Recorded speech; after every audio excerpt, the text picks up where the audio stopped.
చేస్తారంటే వాళ్ళు పాస్పోర్ట్స్ వాళ్ళ దగ్గర పెట్టేసుకుంటారు.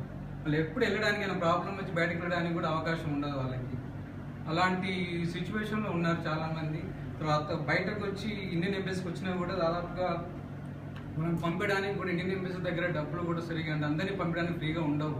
తర్వాత ఆయన ఒక అతను మా ఫ్రెండ్ తెలిసిన అతను అయితే నేనే దాదాపుగా ఒక 800,000 రియాల్ వరకు నేను ఇచ్చానంటే, నేను ఓన్గా ఇవ్వలేదు, ఫ్రెండ్ ఇవ్వమంటే నేను ఇచ్చాను అన్నట్టు. వెళ్ళి చూస్తే చాలా అసలు దీనంగా ఉండే వాళ్ళ ఖాతాలు. ఇంకోటి ముఖ్యంగా ఏంటంటే తెలంగాణ నుంచి వచ్చే వాళ్ళు లేబర్స్ ఉన్నారు. వాళ్ళు కొంత చదువుకొని ఐటీఐ చేసో లేకుంటే డిప్లొమా చేసో లేకుంటే చిన్న మేషన్ పనులు అవి చేసి వస్తుంటారు. వాళ్ళకు స్కిల్ డెవలప్మెంట్ అనేది ఒకటి ఏర్పాటు చేసేసి వాళ్ళ స్కిల్స్ ఇంప్రూవ్ చేస్తే మంచి శాలరీతో వచ్చేసి మంచి ఉద్యోగాలలో వాళ్ళు ఉండగలుగుతారు. తర్వాత కొంత ఎడ్యుకేషన్ అవేర్నెస్ ఒకటి క్రియేట్ చేస్తే బాగుంటుంది వాళ్ళ లోపల కూడా. వచ్చిన తర్వాత వాళ్ళు ఎలా ఉండాలి ఏంటి, తర్వాత వచ్చే ముందు కూడా వాళ్ళు ఏంటి లీగల్గా ఎలాంటి ఉన్నాయి